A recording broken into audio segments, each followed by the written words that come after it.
అందరికీ నమస్కారం. నేను మీ రాపర్తి శ్రీనివాస్ గౌడ్, తెలంగాణ రాష్ట్ర ఫోటో అండ్ వీడియోగ్రాఫర్ల సంక్షేమ సంఘం మాజీ ప్రధాన కార్యదర్శిని మాట్లాడుతున్నాను. ఇన్ని రోజులు వర్గాల మట్టుకే పెంచి పోషించిండు, ఎలక్షన్లు పెట్టి ఆఖరికి మహిళా సంఘాన్ని కూడా విడగొట్టిండు. ఇక వర్గాలు చేసిండు, ఇది అయిపోయింది. అసలు కథ ఇప్పుడు వచ్చింది.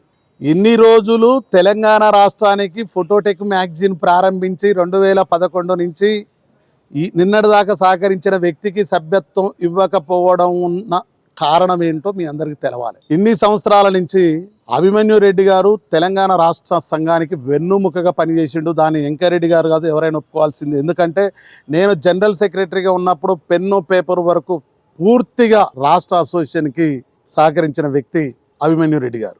మరి అలాంటి అభిమన్యు రెడ్డి గారు ఈ 10 సంవత్సరాల జర్నీ చేసేటప్పుడు మీకు గుర్తుకు రాలేదా సభ్యత్వం ఇవ్వద్దు ఇవ్వాలనా అని? సభ్యత్వం లేని వ్యక్తితోటి నువ్వు ఎక్స్పెక్ట్లే చేసినావు.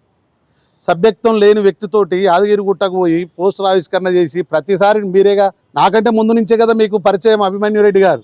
ఇవాళ సభ్యత్వం కాడికి వచ్చేసరికి మీకు సభ్యత్వం లేదని మాట్లాడుతున్నారు, అది మీ విజ్ఞత.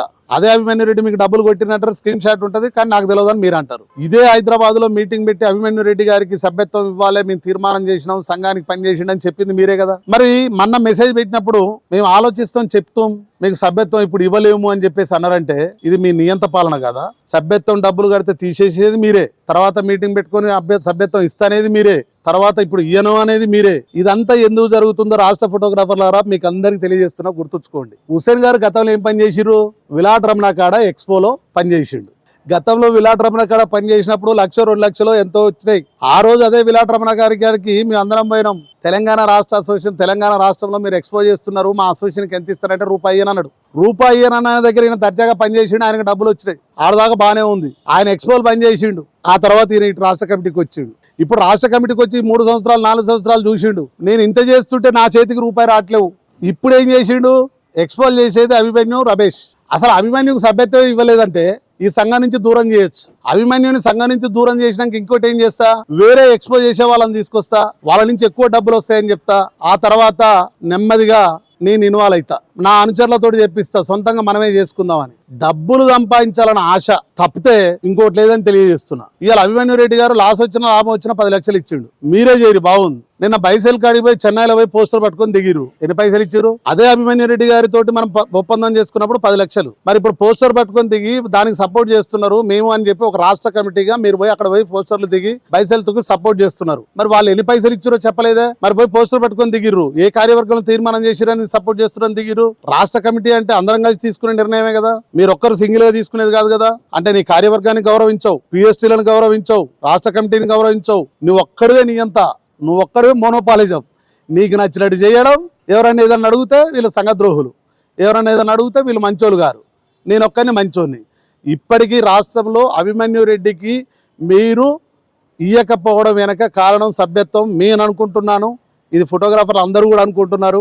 ఆయనను పక్కకు తప్పి మీరు ఎక్స్పోలో రేపు నేను చేస్తా అని చెప్పి వాటి గురించి మాకు తెలియదు, వెంకరెడ్డికి తెలియదు, మీటర్ ఎంత తీసుకుంటారో, లింగమూర్తికి తెలియదు, నేను ఎన్ని రోజులు పనిచేసినా నాకు తెలియదు.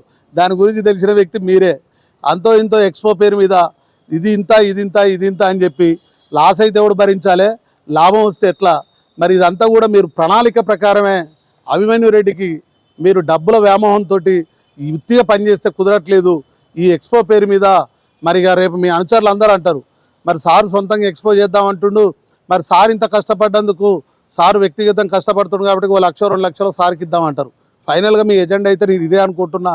మరి ఈ విధంగా మీరు అటు అభిమన్యు రెడ్డిని ఇటు క్వశ్చన్ చేస్తే నన్ను, ఇటు ఎవరైతే మంచిగా సంఘం నడవాలని చెప్పి మంచి ఉద్దేశంతో మాట్లాడితే వాళ్ళందరినీ సంఘద్రోహులుగా చిత్రీకరిస్తున్నారు. ఇదే వెంకరెడ్డి గారిని నేను ఒకటే అడుగుతున్నాను. అభిమన్యు రెడ్డి గారు 2014 మొదలు పెట్టుకొని ఇప్పటిదాకా ఏ మినిస్టర్ కాడికి పోవాలన్నా లెటర్ టైప్ చేసింది అభిమన్యు రెడ్డి గారే, ఏ వేదిక మీద మనం మాట్లాడాలన్నా ఏర్పాటు చేసింది అభిమన్యు రెడ్డి గారే. ఆ రోజు నుంచి ఈ రోజు దాకా కూడా నేనే సాక్ష్యం. వెంకరెడ్డి గారు మీకు గుండెమే చేసుకొని చెప్పండి, అభిమన్యు రెడ్డి గారు లేకుండా మనం ఎన్ని వర్క్షాపులు చేసినాం. ఇదే హుసేన్ గారు మీరు కూడా చెప్పండి, శిల్పకళా వేదికలో ప్లీనరీ అంటున్నారు. ప్లీనరీకి వెళ్ళి మీరు అడ్వాన్స్ ఇచ్చిర్రా, భోజనాలు మీరు మాట్లాడిర్రా, వేదికను మీరు మాట్లాడిర్రా, ఏ విషయంలోనైనా సరే మీరు అక్కడికి వెళ్ళి మాట్లాడినట్టుంటే నేనే పక్కనున్నా. ఇదంతా కూడా చేసింది ఎవరు? అభిమన్యు రెడ్డి వారి టీం కాదా? మరి ఇవాళ కార్పొరేట్ అధినేత అంటారు. మరి ఇన్ని రోజులు పని చేయించుకున్నప్పుడు అదే కార్పొరేట్ అని చెప్పేసి ఎందుకు అనలేదు?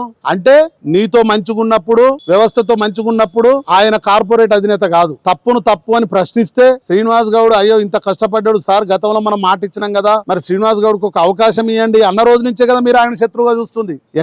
ఎట్లా అభిమన్యుని పక్క తప్పించాలని ఆ రోజు నుంచే కదా మీరు ఆలోచిస్తుంది. అంటే కేవలం అభిమన్యు రెడ్డి ఉంటే శ్రీనివాస్ గౌడ్ వీళ్ళు అంతా కూడా ఒక టీమ్గా ఉంటారు, కలిసి ఉంటారు అనేది కదా మీరు ఆలోచిస్తుంది. ఇవాళ అభిమన్యు రెడ్డి లేకుండా మీరు సొంతంగా ఒక్కటి ఎన్ని వర్క్షాపులు చేసిరో చెప్పాలి, మీరు ఎన్ని వేదికలు కట్టిరో చెప్పాలి, ఏ లెటర్లు మీరు సొంతంగా ప్రిపేర్ చేసి ఎంతమంది ఆఫీసర్లను కలిసిరో చెప్పాలి, ఎంతమంది రాజకీయ నాయకులు మీరు కలిసిరో చెప్పాలి.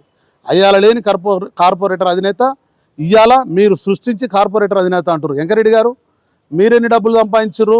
అదే అభిమన్యు రెడ్డి గారి గురించి మీరు ఎన్నిసార్లు మాట్లాడారు? తమ్ముడు రూపాయి కూడా సంపాదించుకోలేదు, కేవలం సంఘం కొరకు వ్యవస్థ కొరకే పాటుపడుతున్నాడు, అన్నీ లాస్ అయిండు అని చెప్పేసి ఎన్నిసార్లు మీరు మాట్లాడారు? మీకు గుండె మీద చేసుకొని చెప్పాలి.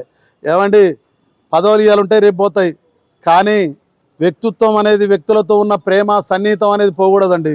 ఇవాళ మీరు కేవలం వ్యక్తులకు బైండ్ అవరై కుటుంబ భరోసా లెక్కలు గట్టిగా అడుగుతాడని చెప్పేసేమో నువ్వు ఆయనకు సపోర్ట్ చేయి, శాశ్వత సభ్యుల వివరాలు చెప్పబడుతుందనేమో మీరు ఆయనకు సపోర్ట్ చేస్తారు. నాలాంటి వాడు వస్తేనేమో అందరు లెక్కలు అడుగుతా అని చెప్పో నన్ను రానియరు. ఇక మిగతా ల్యాబ్లోని వాళ్ళని వీళ్ళని పెద్దోళ్ళని ఇంకెవరెవరిని ఇబ్బంది పడుతున్నారో, మరి ఎవరెవరు ఎందుకేం మాట్లాడుకుంటుంటారో ఆ దేవునికి ఎరక. మొత్తం కూడా దేవుడు చూస్తున్నాడు. ఏదో రోజు అందరి బయటపడతాయి. మళ్ళీ ఒకసారి చెప్తున్నా, ఇప్పటికైనా మారండి, అందరిని కలుపుకొని పోండి, అందరితో గౌరవంగా మెదలండి. సంఘం అంటే ఒక్కరిది కాదు, సంఘం అంటే అందరం కలిస్తేనే ఐక్యత. సంఘం అంటే జిల్లా పిఎస్టీలు, మండల పిఎస్టీలు, రాష్ట్రంలో ఉన్న ఫోటోగ్రాఫర్లు అందరినీ కలుపుకొని పోవాలి. మీరు ఇప్పటిదాకా రాష్ట్ర అసోసియేషన్ చేసింది ఏం లేదు, ఈ 2 సంవత్సరాలు ఏం చేయలేదు. ఎక్స్పోలో కూడా 100 రూపాయల బ్యాడ్జ్ కూడా శాశ్వత సభ్యుడికి ఫ్రీ ఇవ్వలే. కనీసం దేనికి ఎంత అవుతుందో ఖర్చులు చెప్తురా? మీరు రాష్ట్రాలు తిరుగుతురు, ఎంత ఖర్చు అవుతుందో చెప్తురా? మీటింగ్లు పెడుతురు, ఎంత ఖర్చు అవుతుందో చెప్తురా? పీడిఎఫ్ రూపంలో మాకు పంపించండి. శాశ్వత సభ్యులకి ఇది ఖర్చు, ఇది వచ్చింది పోయింది, 6 నెలలకు ఒకసారి మీటింగ్ పెట్టాలి, దాన్నన్నా పెట్టండి. కుటుంబ భరోసా వివరాలు లేవు, శాశ్వత సభ్యుల వివరాలు లేవు. మీ దృష్టిలో అభిమన్యు రెడ్డిని సభ్యత్వం ఇవ్వకుండా తప్పియాలి, ఎక్స్పో నేను చేయాలి, వచ్చిన డబ్బులు మిగిల్చుకోవాలి. ఆ డబ్బులు మిగలపోతే నాదే ఉంది, మీరు అందరూ చేద్దామంటే నేను చేసిన అని చెప్పాలి. లేదు నేను కష్టపడి చేస్తున్నా కాబట్టి నాకు 1,00,000 2 లక్షలు ఇవ్వాలి. ఇలాంటి మైండ్ సెట్ నుంచి వచ్చేసి ఈ డబ్బుల గురించి ఆలోచించకుండా ఫోటోగ్రాఫర్లు గతంలో మనందరం ఒక ఎక్స్పో వస్తే పండగ వాతావరణంలో డ్యాన్సులు వేస్తూ మనందరం ఒక వేదిక మీద ఉండి ఓ మంచి వాతావరణాన్ని కలిగజేసి ఇప్పటికైనా వర్గాలకి సమరగీతం పాడుతూ నీ అనుకునేటోళ్ళకి కుటుంబ భరోసా ఇస్తానుకుంటా నిజాయితీగా కడుతున్న వాళ్ళందరికీ కూడా ఇస్తూ మరి మీ ఆ వెబ్సైట్ ఎప్పుడు ఓపెన్ చేస్తారో మరి ఆ మిగతా రాష్ట్రంలో ఉన్న ఫోటోగ్రాఫర్లు అందరి దృష్టిలో పెట్టుకొని మరి అన్ని విషయాలలో సానుకూలంగా స్పందించి మీరు చేయకపోతే రేపు జరిగే 28వ తారీఖు రాష్ట్ర వ్యాప్తంగా ఫోటోగ్రాఫర్లు అందరం వచ్చి ఆడ కూర్చుంటాం.